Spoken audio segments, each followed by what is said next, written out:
If you've ever wanted to see what someone looks like after they've been dead for 3 weeks, well, now's your chance. See, Francois Fillon has been politically dead since a scandal broke in January that the former Prime Minister allegedly paid his wife and children hundreds of thousands of euros for essentially doing nothing.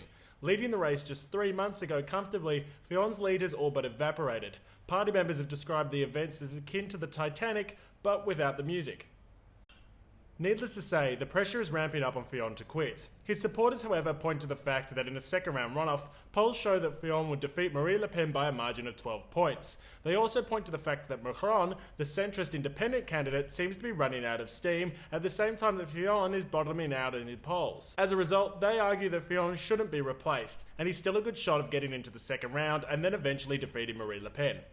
Realistically, however, his supporters are clutching at straws. Keeping Fillon in the race is an unnecessarily risky play. The Republican Party should solve its dilemma by simply replacing him.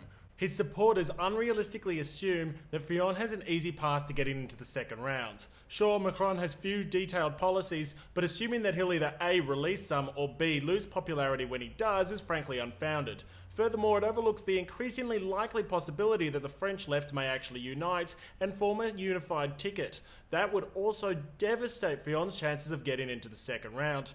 But most importantly, Fillon's supporters are completely ignoring the scandal that caused this chaos in the first place. See, the financial prosecutor that's investigating Fillon came out just this week and said that there was enough evidence to continue the investigation. And if this evidence was passed on to an investigating magistrate who could trigger a formal investigation, Fillon has already said that he would step aside if that were to occur. Which begs the question, what if a formal investigation was triggered just a week before the first round? Or worse still, if Fillon made it into the second round and then a formal investigation was triggered, damaging his chances of beating Le Pen in the first place. In short, it's completely unrealistic to assume that Fillon is guaranteed to make it into the second round, and it's completely unfounded to assume that just because a poll indicates he will beat Le Pen means that he actually will beat Le Pen. Members of his own party have come to the same conclusion. They've realised they're watching a Final Destination movie, and the question is not if he dies, but how. And they've concluded it's better that they do it themselves rather than wait for Fillon to be defeated at the ballot box. That's why 40 MPs of his own party tried to force him to resign this week. They narrowly failed, but blood is in the water, and these sharks are hungry.